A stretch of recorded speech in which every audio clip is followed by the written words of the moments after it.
Bonjour, chers bien-aimés, chers membres de la communauté internationale du projet de l'élevage des escargots, géants de l'Afrique. J'espère que vous allez très bien. C'est dimanche 26 novembre 2023 et j'ai quelque chose à partager avec vous ce beau matin. Et bon dimanche à vous. C'est concernant les escargots. Je réponds au nom de M. Mardoché Tchobli, l'agroéconomiste, coach formateur, technicien en production animale et agricole. Depuis la ferme de notre président du Nigeria, son Excellence Obasanjo. C'est là où moi j'ai eu mes expériences professionnelles en matière de la production animale et agricole. Ok. Qu'est-ce que je vais vous partager avec vous ce dimanche? C'est concernant le levage des escargots. Regardez. Vous voyez, c'est un document. Ok. Je vais juste aborder les mots-clés concernant la gestion de l'élevage des escargots. Tu as déjà reçu une formation et tu fais déjà ton élevage des escargots. Ou bien tu n'as pas fait une formation, tu as décidé de te lancer dedans. C'est pas mal. Mais vous avez eu des difficultés. Quels sont les genres de difficultés? Beaucoup racontent. On nous contacte, on dit, cher formateur, j'ai payé des reproducteurs, j'ai installé, j'ai commencé par avoir des mortalités au niveau des reproducteurs. Ou bien d'autres vont dire, j'ai des reproducteurs, ils mangent bien, mais il y a d'autres qui ne mangent pas. Et j'ai des reproducteurs, ils donnent des pontes, j'ai assez de pontes, mais j'ai assez d'œufs, mais ça ne clôt pas. C'est-à-dire, il y a problème de l'éclosion, ça ne clôt pas. J'ai des naissins, il y a l'éclosion, j'ai des naissins, mais en combien de temps il faut pour que ces naissins soient matures pour que je puisse aller sur le marché? Il y a tous ces genres d'inquiétudes. Donc, le problème, c'est au niveau de la gestion des reproducteurs, la gestion des œufs, des pontes, la gestion des naissins à la maturité. Ok. Je vais juste donner quelques détails, quelques explications pour que tout le monde puisse rentrer dans le même match que nous. Vous avez suivi une formation et vous voulez démarrer. Après la formation, reçu une formation ne voudra pas dire que vous allez démarrer forcément, non. Mais vous avez reçu une formation. Après la formation, il y a la prise de la décision. Vous avez décidé de se lancer ou bien vous avez décidé de ne pas se lancer dedans. Et il faut savoir que nous avons trois grandes choses. Il y a l'unité de production, de transformation et de commercialisation. Et chez nous, on parle de trois équations. P, production plus commercialisation, plus transformation, plus commercialisation égale l'or. Commercialisation plus, excusez-moi, je recommence. Production plus transformation plus commercialisation égale l'or. C'est-à-dire, ces trois grands facteurs génèrent de l'argent. Soit, vous avez décidé de faire la transformation plus commercialisation égale l'or. Ces deux paramètres aussi génèrent de l'argent. Soit vous voulez faire production plus commercialisation égale l'argent. Ça génère aussi de l'argent. Vous voyez? Si vous décidez de respecter notre première équation, là vous êtes professionnel en global dans la filière, dans l'élevage des escargots géants de l'Afrique. Vous voyez? Mais si vous décidez de faire la production et la commercialisation pour avoir de l'argent, ça fait une partie. C'est des équations différentielles. Mais si vous avez décidé de faire transformation plus commercialisation pour avoir de l'argent, ça fait encore une partie. Donc les deux équations, c'est ça qui forme maintenant l'équation globale. Donc chacun est libre de faire son choix. Donc après la formation, vous allez décider de respecter l'union des équations. Ok, je prends l'équation globale. P plus T plus C égale OR. C'est-à-dire production plus transformation, plus commercialisation égale or. Maintenant, vous avez décidé maintenant de se lancer dans ce projet. La toute première des choses, c'est de maîtriser d'abord la gestion, l'unité de production, avant d'aborder l'unité de transformation et l'unité de commercialisation. Mais le réel problème se base au niveau de l'unité de production. Beaucoup demandent, quand on démarre l'élevage des escargots aujourd'hui, ça va faire combien de temps avant que je vais commencer par gagner de l'argent dedans? Je vais vous dire simplement dans l'intervalle de 1 an, à partir de 8 mois vers 12 mois. D'accord? Je vais développer ça tout à l'heure. Bon, vous avez décidé maintenant de se lancer dans le projet, dans le levage des escargots.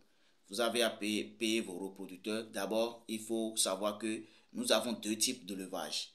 Le levage à petite échelle et le levage à grande échelle. Le levage à petite échelle, c'est ça que nous faisons avec les caisses de audio, avec les bassins, avec des briques là, petits là. Ça fait l'élevage à petite échelle. Parce que vous ne pouvez pas produire des tonnes ou bien beaucoup d'escargots là. Mais quand vous pensez produire plus, il faut penser à construire un parc. Et j'ai déjà monté des vidéos, pour des images pour des petites échelles à grande échelle. Dans le document, on a développé tout cela. Vous pouvez payer le document. Donc, je disais, si nous prenons le levage à petite échelle, après la formation, vous avez décidé d'expérimenter. Et nous, quand on vous donne une formation, on vous conseille maintenant de faire l'expérience à petite échelle. Et on va essayer de construire quelque chose, des escargotiers, un ou deux, et avoir quelques repositeurs dedans, et commencer par les manipuler, les aimer, les chérir, ainsi de suite. Maintenant, vous avez des pontes. Vous avez mis des reproducteurs là. Il faut les déstresser avec de l'eau. D'accord? Il faut les déstresser, les faire mettre du bain. Parce que l'escargot, le premier facteur de l'escargot, c'est l'humidité. Quand il n'y a pas l'humidité, c'est-à-dire vous serez découragé en si bon chemin. Maintenant, c'est l'humidité. Donc, il faut les déstresser. Parce qu'ils ont quitté chez Y pour venir chez vous. Là, il faut les rendre, il faut faire tout possible pour qu'ils s'adaptent à votre milieu de vie. Donc, là, il faut les déstresser. Après d'avoir les déstressés, vous allez maintenant les déposer dans l'escargotier. Commencez par les nourrir. Apportez de la couverture végétale pour l'humidité. La couverture végétale, ce que nous on conseille, c'est feuilles de bananier. Il faut apporter ça dans vos escargotiers et il reste sous. Vous allez constater dans la journée, les escargots se cachent sous les bananiers, mais le soir, tout le monde est en haut. Commencez par manger. Il faut les servir de la papaye. Quand nous prenons les escargots géants là, c'est la papaye. C'est pourquoi chez nous là, nous on élève les escargots, on fait l'effort encore pour faire la culture de la papaye. Vous allez regarder dans nos posts vidéo, tout ça là, on a mis des champs de papaye. C'est pour nourrir les escargots. Nous aussi on va manger, on va vendre aussi, mais on va nourrir les escargots avec. Et c'est ça qui ça nous rapporte encore de revenus. D'accord? Bananes, plantains, il y a beaucoup de choses, passettes, tout ça là. Donc vous pouvez faire la culture soi-même pour penser à aller sur le marché. C'est-à-dire, quand vous voulez faire la production des escargots, il faut penser aussi à faire la production agricole. D'accord? Donc la production agricole, c'est ce genre de choses. Et quand vous faites ce genre de culture, là, vous êtes maintenant censé d'aller sur le marché là-bas pour vendre et maintenant apporter les déchets, ce qui reste là, à vos escargots. D'accord? La composition alimentaire qu'on apporte aux escargots, ce n'est pas quelque chose de si compliqué. Et ça n'a pas de formule. D'accord? Ça n'a pas de formule. Il suffit de... Ça dépend de ce que vous voulez, du nombre de reporters que vous avez et quel type d'escargot que vous avez et quel genre d'escargot que vous avez. C'est en fonction de l'âge qu'il faut donner ça. Donc, c'est pourquoi chez nous là, il n'y a pas de formule, il n'y a pas de provence des escargots sur le marché. Moi, je refuse ça calmement. Pourquoi je dis ça? Il y a d'autres, ils ont des reproducteurs, ils ont fait l'incubation, ils ont reçu à des naissins. Mais leurs naissins là ne s'agrandissent jamais. Ils sont toujours petits. Mais quand vous voyez les coquilles là, les coquilles sont dures. Quand les coquilles sont dures là, les escargots ne peuvent jamais se développer. Quand tu manges, vous me suivez, vous mangez. Et quand l'escargot mange là, il faut que les coquilles aussi soient fragiles pour se développer. C'est ça qui va me permettre de se grossir. Mais vous êtes en train de rendre les coquilles dures quand vous payez des proventes de n'importe où comme ça. Les coquilles sont dures. Là, l'escargot mange, il est toujours comme ça. Il est chétif. Voilà. Donc, c'est pourquoi nous, on déconseille de ne pas aller sur le marché et dire que vous voulez aller payer les provendeurs pour les escargots. D'accord? Ok, je quitte là. Nous prenons les reproducteurs. Vous avez maintenant installé les reproducteurs et vous voulez démarrer. Oui, ils mangent bien et les entretiens, tout va bien. Et bon, quand ils sont là, beaucoup demandent si j'installe les reproducteurs ici, ça avec combien de temps ils vont commencer par donner des pontes. Il n'y a pas un temps. D'accord? Il n'y a pas un temps parce que nous ne sommes pas Dieu. Et encore, moi j'ai installé des reproducteurs à d'autres personnes et je suis encore sur la voie avant d'aller à la destination. On m'appelle que tes escargots, il y a d'autres qui ont déjà donné des pontes. C'est parce que celui-là qui a donné des pontes, il est prêt déjà. Et moi je ne sais pas. Mais tu peux faire l'installation et c'est après 2 semaines qu'il y aura 2 qui vont donner des pontes. Eux tous ne vont pas donner des pontes au fur et à mesure. Mais quand ils sont dans des bonnes conditions, ils mangent bien, tout va bien. Maintenant, eux aussi, ils vont penser, quand tu ne manges pas, tu ne peux pas penser à l'accouplement. C'est là, maintenant, ils pensent aussi à s'accoupler. Et quand ils pensent maintenant à s'accoupler, quand il y a l'accouplement, il y aura des pontes. Ça, c'est normal. Donc, ce n'est pas quelque chose qu'on peut dire, non, il y a un temps, il y a... Non, c'est comme ça. D'accord? Ok. Maintenant, quand il y a ponte, c'est-à-dire la phase de l'accouplement pour avoir des pontes, on ne peut pas le dire. Je ne peux pas dire maintenant, cette femme doit être enceinte. Non, quand tu t'es marié à un homme, c'est Dieu qui va faire que vous allez donner des naissances. Donc, c'est comme ça, pareil. Donc, c'est dans la main de Dieu. Maintenant, la gestion des pontes à l'éclosion. Ça, c'est la partie, c'est-à-dire, c'est un nœud que vous devez maîtriser. Comment composer la terre? Il faut prendre le calcium, coquille d'huître, du terreau et du suie. Il y a d'autres qui prennent simplement suie. Non, les escargots qui sont dans des forêts là, est-ce qu'ils sont dans des suies? Non, la suie là, du bois blanche là, c'est riche en protéines, c'est tout. Donc quand vous composez ça avec du terreau, avec du calcium, c'est-à-dire on appelle ça la terre des escargots. C'est riche. Là maintenant, quand vous mettez des pontes dedans, ils vont s'éclore facilement. Et vous mettez aussi de la couverture végétale. Et ils vont s'éclore. Vous arrosez légèrement. Pas tous les jours. Légèrement. 112 heures, 112 heures. À un mois donné, vous allez commencer 2 semaines ou bien 3 semaines dans un intervalle de 1 mois. Vous allez commencer par avoir des éclosions par-ci, par-là, des naissains. Et maintenant, quand vous avez des naissains comme ça, le reste, c'est de maîtriser comment travailler sur les naissains pour pour qu'ils s'agrandissent très vite. Ok. L'escargot, le développement, la croissance de l'escargot est vraiment lente. Mes amis, il faut comprendre ça. La croissance de l'escargot, c'est lente. Ce que je suis en train de dire par là, c'est très important. Vous allez voir sur les réseaux sociaux, vous démarrez avec 50 000, vous allez gagner 3 millions, 4 millions. Non, disons la vérité. Bel et bien, dans la filière, l'escargot, ça donne. Les résultats donnent. Et ça génère de revenus. Volaille aussi, ça génère de revenus. Les autres filières de l'élevage, ça génère de revenus. Chaque production animale a ses avantages et ses inconvénients. Maintenant, ce qui est primordial sur les escargots est que l'escargot, bon, jusqu'à la nouvelle ordre, on n'a pas trouvé de maladie pour les escargots. Il n'y a pas de pandémie pour les escargots. Donc, pour faire plus, non. Leur chose là, c'est naturel. C'est l'humidité et l'alimentation. Et c'est fini. Quand il y a l'humidité, ils mangent, ils sont là, ils mangent, ils sont là. Et le cycle se fait vert. Regardez les escargots. Quand il y a les escargots qui sont dans les forêts, quand il y a la sécheresse là, est-ce que ces escargots, ils se rendent en hibernation, ils s'arrêtent leur cycle de vie, ils restent là pendant au moins 4 mois de sécheresse avant de commencer, que la pluie va commencer, ils vont commencer par... Mais ils restent toujours vivants. Ces escargots sont toujours en vie. Mais ça, c'est l'œuvre de Dieu. Vous voyez? Maintenant, quand vous avez des escargots à la maison et vous êtes en train de les traiter à chaque jour, est-ce que ça fait encore une croissance? Donc, ils vont vite se développer plus que ces escargots qui sont dans des forêts. Et les escargots qui sont dans des forêts, on ne peut jamais dire que celui a tel âge. Non. Mais chez vous, vous pouvez le dire. Ok. Je disais comment faire maintenant pour vite agrandir. Non, pour ne pas dire vite agrandir. Pour que les escargots, pour la croissance, la phase de la croissance des escargots.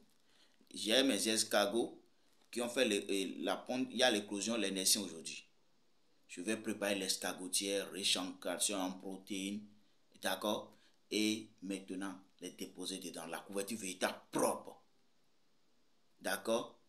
Et il ne faut pas donner du calcium à ces escargots.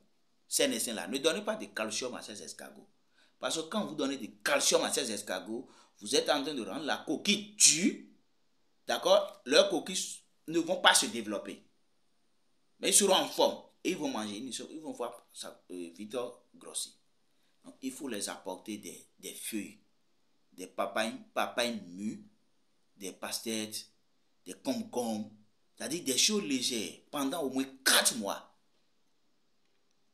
Même si vous allez donner de l'alimentation, il faut éviter. Ça peut être simplement sont de maïs, seuls. Et ils vont s'agrandir, vont commencer par s'agrandir. Maintenant, quand ils tendent vers 3 ou 4 mois, on passe maintenant à l'engraissement.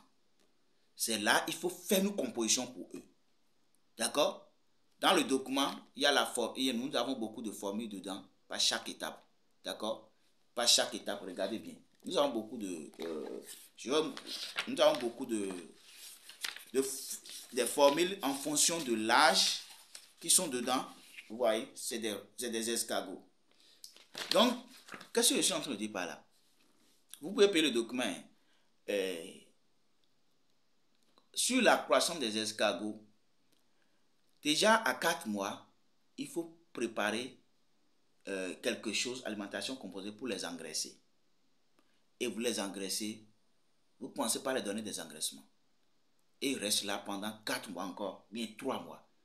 Déjà 4 mois, 5 mois, voire 6 mois, ces escargots que vous avez commencé par engraisser, qui ont déjà 4 mois, 6 mois, ils vont commencer par, ils peuvent donner, il y a d'autres qui vont commencer par donner des pontes. Vous voyez, ça va commencer par donner des pontes, ainsi de suite. Donc c'est comme ça se passe. Donc déjà 8 mois, 1 an, ces escargots-là, on peut commencer par les manger. D'accord? On peut commencer par les manger. Maintenant, ceux qui ont commencé avec petite échelle, ils ont des escargots qui sont déjà...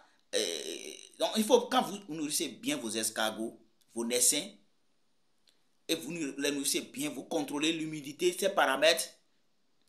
Il y a beaucoup de paramètres que j'ai déjà notés. L'humidité, chose là. L'alimentation. Vous voyez, quand vous contrôlez ces 2 paramètres pour les escargots, ils vont se développer. Et leur développement, c'est lent. J'ai déjà dit ça.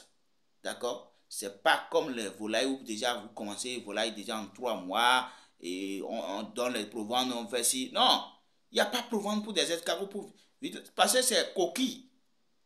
D'accord? Donc, pour faire développer coquille là, parce que quand tu veux faire développer escargot, tu vas développer les coquilles et aussi de la chair au fur et à mesure. Donc la composition, c'est son rôle ça.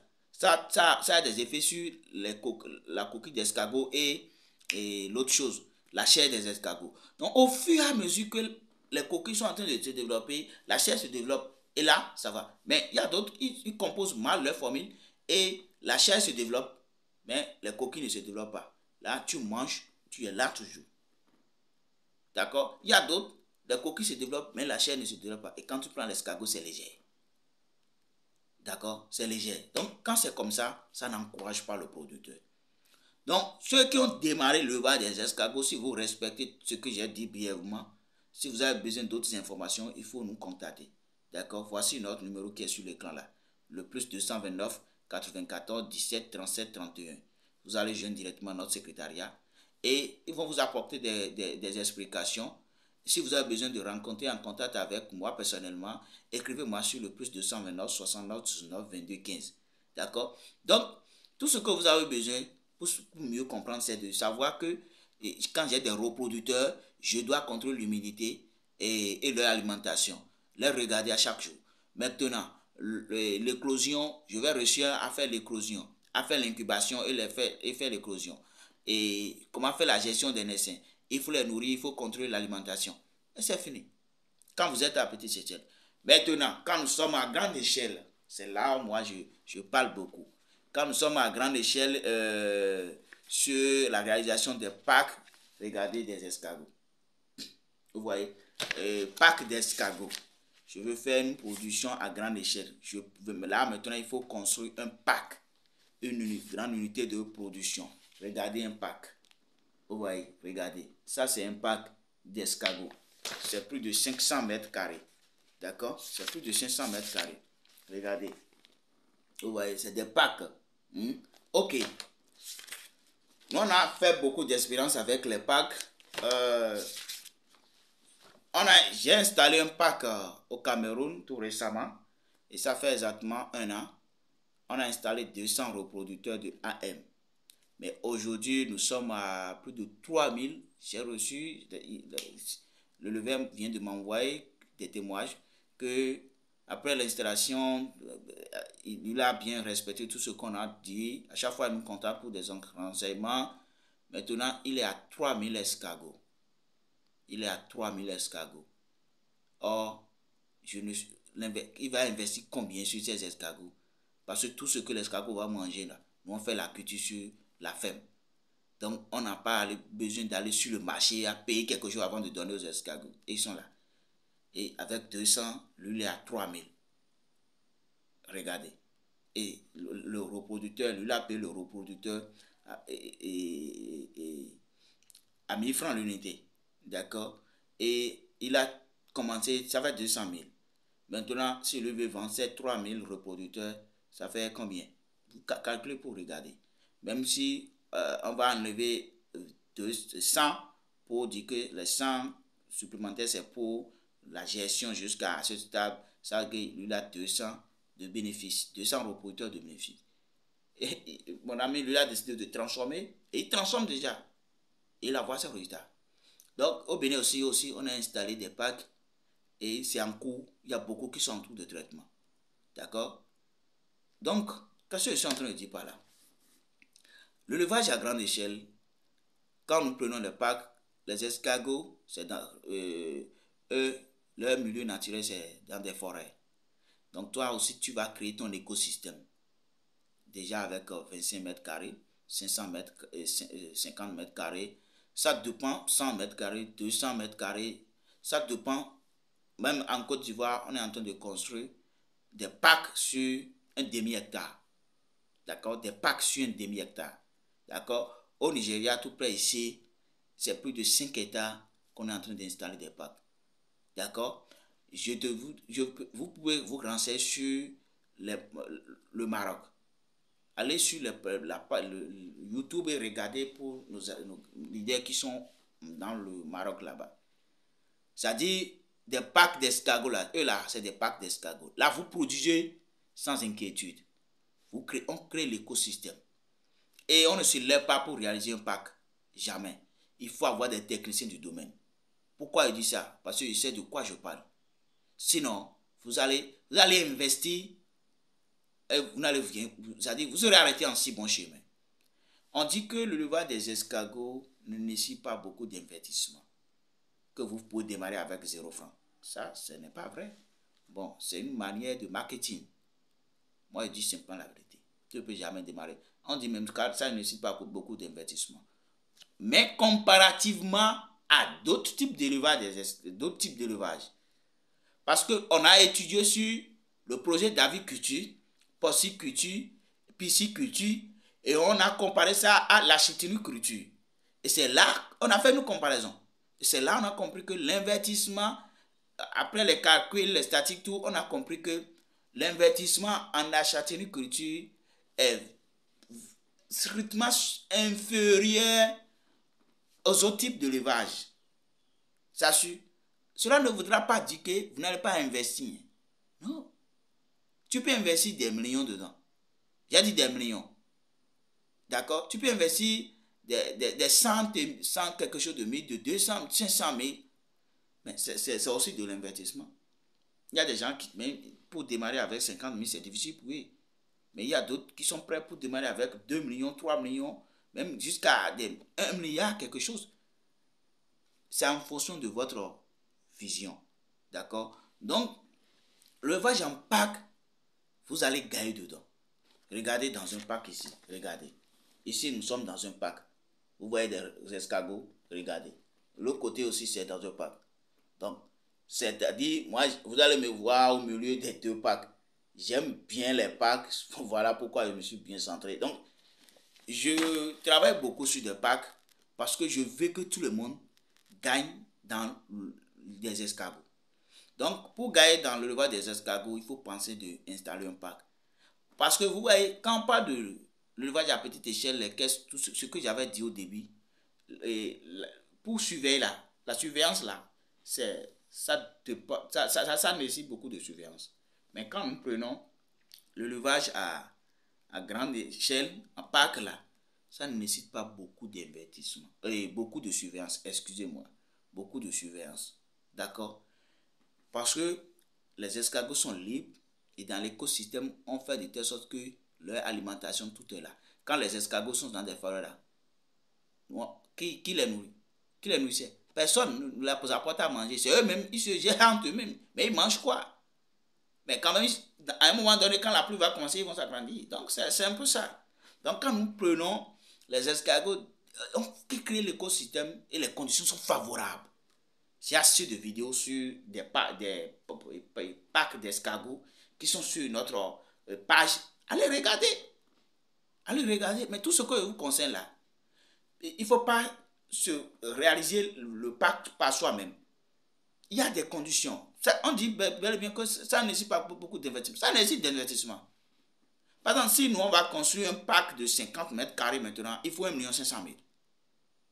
Pour terminer, pour dire, bon, j'ai lancé le projet de 50 mètres carrés d'un élevage, il faut au moins 1,5 million.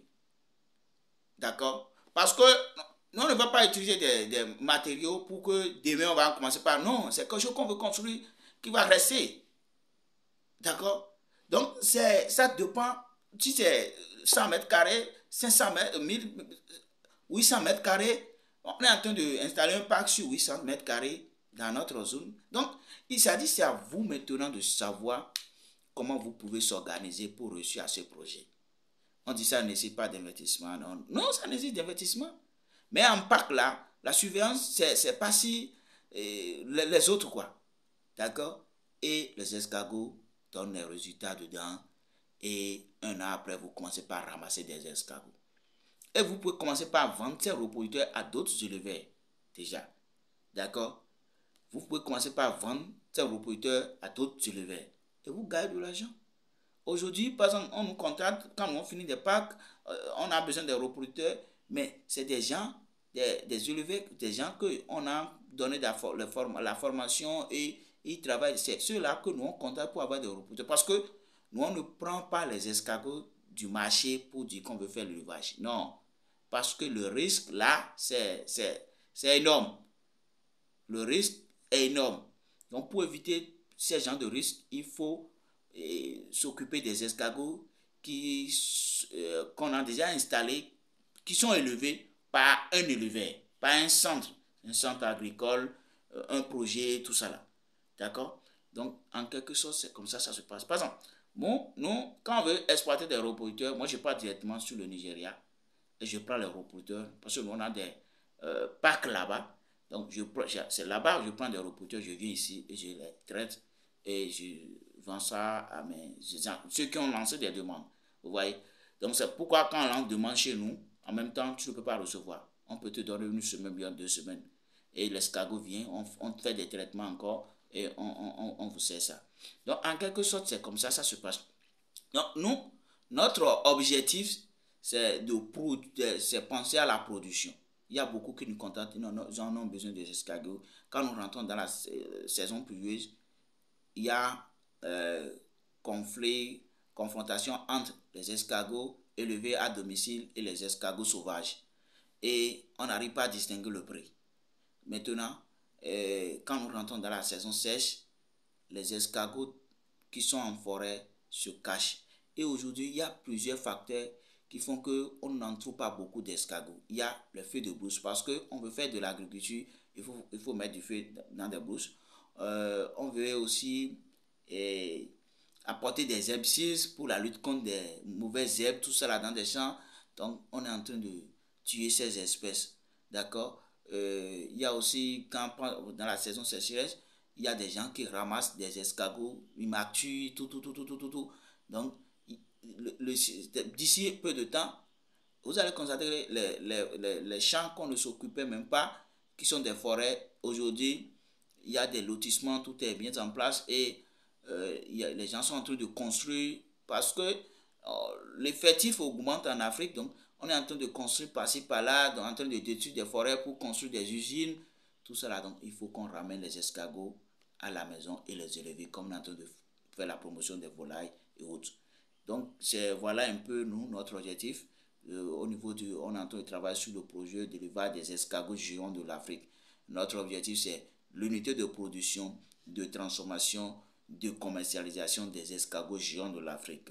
Et notre thème sur lequel on est en train de se battre sur un fort moment, c'est comment créer et suivre, c'est-à-dire comment créer et réussir son élevage d'escargots géants d'Afrique à partir d'un budget minime pour un meilleur rendement.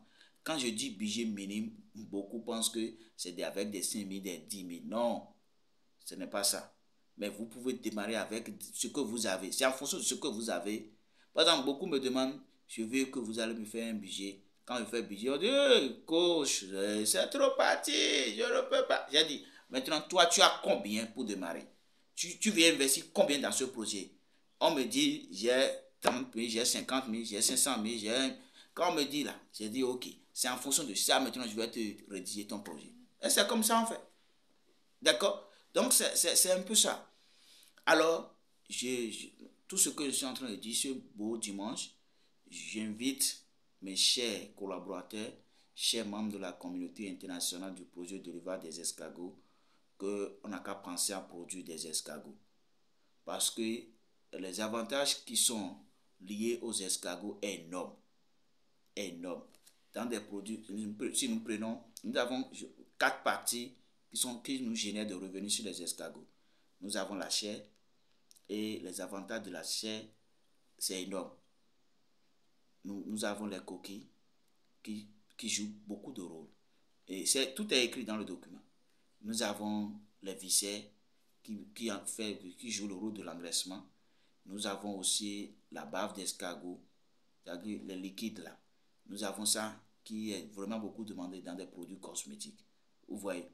Donc, je vous encourage les uns et les autres à penser à développer le projet avec nous. Et développer le projet avec nous, c'est de se former et s'installer dedans et commencer la production.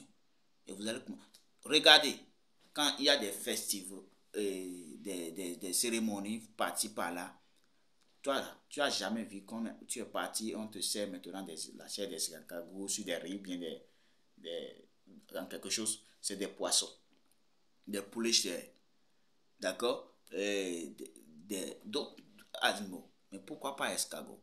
Oh, c'est vraiment recommandé, d'accord, c'est vraiment recommandé pour des petits enfants, des femmes enceintes, des vieilles dames, c'est vraiment recommandé, d'accord. Je donne l'exemple au Nigeria, quand tu tombes enceinte, la toute première des choses qu'on te demande, le premier rendez-vous que tu as à l'hôpital, c'est au moins, on te dit, tu as un tel nombre de quantités d'escargots à consommer. Et tu respectes ça. Et là, tu commences les autres traitements des médicaments. Donc, c'est un peu ça. Donc, si nous pouvons commencer par produire, nous allons gagner. Tu peux produire pour manger soi-même. C'est bon pour toi et pour ta famille. D'accord? Donc, la chair des escargots, vraiment, mes amis, produisons. Sur la transformation, non. Vous pouvez transformer sous plusieurs formes et gagner beaucoup de revenus que je ne peux même pas dire là, non. D'accord? J'ai rencontré une dame la fois passée, elle m'a dit elle a commencé le l'élevage des escargots, elle a installé un nombre de reproducteurs, mais à un moment donné là, elle a soif des escargots. Elle est obligée de ramasser tous ces escargots pour les consommer. Vous voyez? Donc, produisons. Nous allons gagner ensemble. Vous allez trouver de l'argent dedans. D'accord? Donc, tout ce que nous sommes en train de dire, c'est d'inviter tout le monde à penser à la production des escargots. Regardez le cycle de vie des escargots. Vous voyez? Ça, c'est le cycle de vie des escargots. Regardez. Donc, tout se passe déjà en un an, vous aurez les résultats. D'accord? Donc, je vous invite les uns les autres. On n'a pas assez de temps. Et dans notre introduction, l'introduction du document, je vais faire une petite introduction pour le document. Il est écrit, dès les temps périphériques en Afrique, les humains ont consommé de la chair d'escargots géants d'Afrique. C'est bon? Et cette chair est riche en protéines et en fer. Vous voyez? Mais pauvre en lipides. D'accord? Elle contient par ailleurs presque tous les acides aminés, mais qui sont indispensables au corps humain. C'est bon? Et permettre de combattre toute une variété de maladies. D'accord? Nous prenons l'anémie. Vous savez ce qu'on appelle l'anémie? Voilà.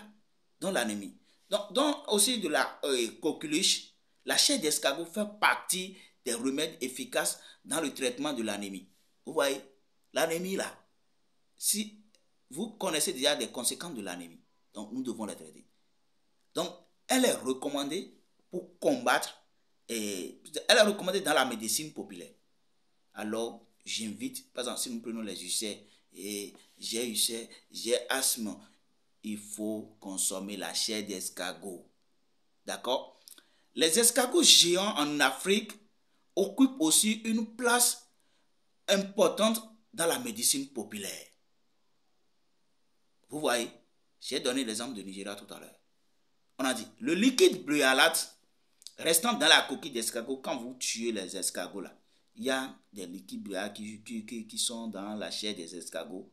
Voilà, ça joue un rôle très important. D'accord? Une fois la chair extraite là, hein, ça favorise le développement des nourrissons. Le développement du nourrisson, vous voyez que c'est très important. Donc, nous devons maintenant booster pour ce projet. D'accord? Maintenant, il y a plusieurs facteurs qui sont en train d'être obstacles pour ce projet. Donc, la filière, l'élevage des escargots, ça joue un rôle très important au service du développement socio-économique. Les escargots géants ne sont pas nuisibles à l'environnement. Si nous prenons le cochon, les autres types d'élevage, ça a les conséquences au niveau de l'environnement. Mais les escargots, vous pouvez élever les escargots à la maison. Vous n'avez pas besoin même de créer une ferme. D'accord? Même dans votre arrière-cour là, vous pouvez faire l'élevage des escargots. D'accord? Donc, ils ne sont pas nuisibles à l'environnement. Et à l'inverse de la volaille, les cochons. D'accord? Ni les excréments et autres des escargots là ne sont pas nuisibles. Mais les apports en termes de capital, ça veut dire, sont équipements, main-d'œuvre, financements sont relativement faibles comparés aux autres types d'élevage des escargots. J'ai déjà dit ça. D'accord? Il y a plusieurs choses que vous devez savoir sur. Mais vous voyez tous ces avantages. Mais malheureusement, la dite filière est méconnue de la plus grande partie de nos populations. C'est pourquoi nous sommes toujours à l'étape embryonnaire, l'étape primaire. Quand on va recenser le nombre de personnes qui sont dans le volaille, le projet d'aviculture, pour ne pas dire projet d'aviculture, c'est énorme. Mais il y a combien de personnes qui élèvent les escargots aujourd'hui? D'accord? Maintenant, compte tenu des potentialités de l'élevage des escargots et d'un marché florissant, j'ai déjà dit que le marché existe énormément. J'ai dit ça. Le marché existe énormément sur le plan national et international. Nous, on vend des escargots en Afrique, au moins Nigeria, Togo, Cameroun, Côte d'Ivoire, Mali et Guinée-Conakry. C'est-à-dire, la demande existe sur le plan national et sur le plan international. Donc, il est aujourd'hui opportun de mettre en place une stratégie de développement de la filière afin d'accroître la production pour répondre à la demande de plus en plus grandissante. Voici notre objectif. Vous voyez, c'est à cause de tout ce que j'ai dit là qu'on est en train maintenant de faire développer la filière qui s'agrandit tous les jours. D'accord? Donc, la stratégie qu'on est en train de mettre en place, c'est pour booster la production. Et il faut savoir que tout sur l'escargot est richesse. C'est pourquoi l'escargot est l'or. D'accord? De la chair, la coquille, en passant par la bave et les viscères sont tous utiles dans plusieurs domaines de l'humanité. La chair pour la consommation, la coquille sert de... J'ai déjà donné les avantages de la chair en gros. Vous voyez? Donc, on consomme et voilà. Les avantages sont cités déjà en gros. D'accord? Après la chair, nous avons les coquilles, c'est de calcium dans l'alimentation, dans d'autres types d'élevage. Et on peut prendre le thé de poudre de coquilles d'escargot tous les matins si nous prenons nos grands-mères, nos grands-pères, déjà à l'âge de 50 ans, bien de 60 ans, qui ont des problèmes de pieds, et par-ci par-là, pour qu'ils soient bien, toujours actifs, en forme, il faut qu'elles commencent par prendre le thé de la poudre de coquille d'escargot tous les matins. Tous les matins. D'accord? Tous les matins. Et il faut faire l'expérience pour voir. D'accord? La bave pour les produits cosmétiques. Et quand je dis les produits cosmétiques, c'est énorme. Allez vous renseigner. C'est énorme. Les viscères pour l'engraissement. D'accord? L'engraissement, surtout dans la peau, dans le volaille. Quand vous utilisez des viscères des escargots pour les volailles, ils vont, quand on dit, mais les œufs ne sont pas fertiles, tout ça là, il n'y a pas ça. Et quand ils donnent des naissins, il y a l'éclosion des œufs. Ça dit que ces naissins seront en forme, des poussins seront forts. Vous pouvez utiliser ces viscères là pour engraisser vos peaux. Donc ça joue le rôle d'engraissement. Vous voyez? Donc ça dit, c'est beaucoup quoi. Je ne peux même pas en citer tout. Si vous êtes en contact avec nous, si vous avez des inquiétudes, on va. Mais regardez tout, avec tout ce que j'ai dit là. En Afrique, sauf Mali, excusez-moi, sauf Maroc. Mais Maroc ne lève pas les escargots géants de l'Afrique. D'abord, il y a une différence. Il y a deux mots qui circulent sur les escargots. Il y a héliciculture et châtaigniculture. Quand on dit héliciculture là, ça c'est pour les Européens. Parce que nous, là, notre climat, ça ne nous permet pas de faire le développement, de faire lever les hélices. Mais dans l'Occident, dans l'Europe, là-bas, oui. Nous avons plusieurs types d'escargots. Mais en Afrique ici, nous on a trois grands types d'escargots qu'on appelle Acatina fuluca, Acatina marginata, d'accord, qui sont les trois grands escargots que nous on les appelle communément les escargots géants d'Afrique. Et le nom scientifique, c'est ça qui est la châtaigniculture. Vous me suivez? Donc, les autres, c'est les hélices. Donc, c'est des espèces hélices. Donc, ça, on ne peut pas, on a essayé. Je me rappelle que le Bénin et le Maroc, ils ont fait une coopération, ils ont pensé à le développer. Je ne sais pas où en sommes nous avec ce projet. Mais ils ont essayé de développer, mais ça n'a pas marché. Ça n'a pas marché parce que les escargots, des hélices, on ne peut pas, on a essayé, ça ne peut pas marcher. C'est pas sûr parce que nous, on n'a pas les mêmes climats que les autres, les Européens. Vous voyez? Donc, c'est ça qui fait que nous, on ne fait pas des hélices. Donc, j'ai des amis qui sont en train de parler de l'élevage des escargots et ils ont dit hélice, héliciculture. Non, quand on dit héliciculture là, vous allez entendre élevage des escargots. Héliciculture égale élevage des escargots. Donc, quand on dit châtaigniculture, vous allez entendre élevage des escargots géants d'Afrique. C'est ça. Mais en Europe, il y a des gens, j'ai des amis des blancs qui élèvent des escargots géants. Ils ont au moins 5 dans leur salon, tout ça là. Et regardez, allez sur les YouTube, tout ça là, vous allez voir.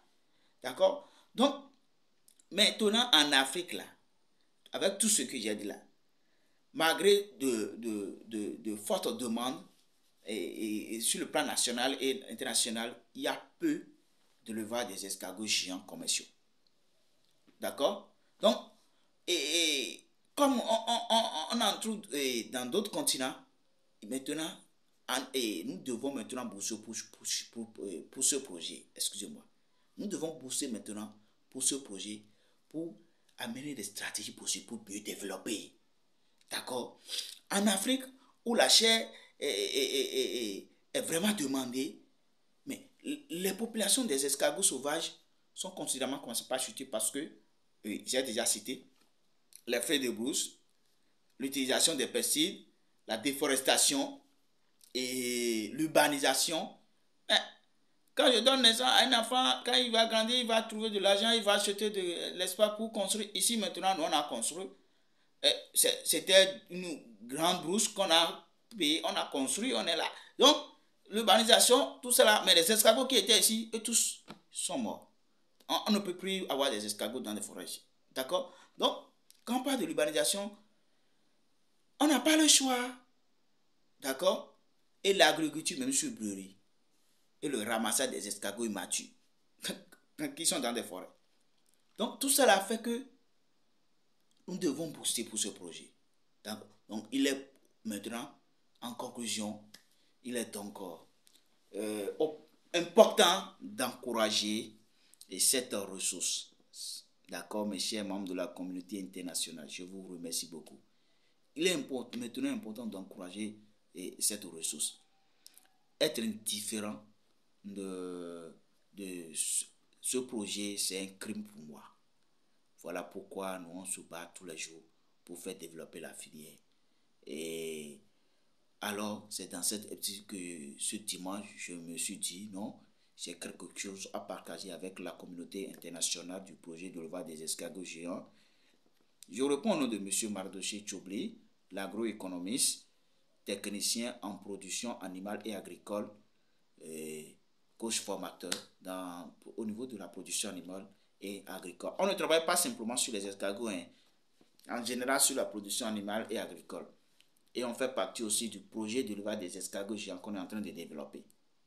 Vous voyez?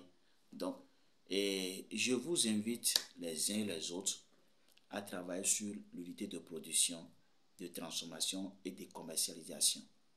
Avec une bonne formation présentielle ou bien en ligne, vous allez démarrer, avoir quelques expériences. Vous allez maintenant décider maintenant de se lancer vraiment dedans et produire des escargots. D'accord? Je vous remercie. Que le dimanche, ce beau dimanche, soit béni. Que Dieu nous accompagne. Merci beaucoup. Que le Tout-Puissant, notre Rédempteur, nous accompagne dans ce projet. Merci, ciao, ciao. Et si vous avez besoin de nos perspectives, mes chers, n'hésitez pas à nous contacter. Plus 229 94 17 37 37. C'est sur l'écran, je répète. Plus 229 94 17 37. Nous allons vous contacter, écrire. Notre numéro, bon, le numéro du secrétaire, c'est ça que j'ai donné. 94, plus 229 94 17 37 32. D'accord? Mais pour rester en contact avec votre agroéconomiste, M. Mardoché Tchobli, pour bénéficier de nos perspectives en production animale et agricole, écrivez-nous au plus 229 69 19 22 15. 69 19 22 15. D'accord? Sur WhatsApp, nous allons discuter avec vous. Que Dieu vous bénisse et bon dimanche.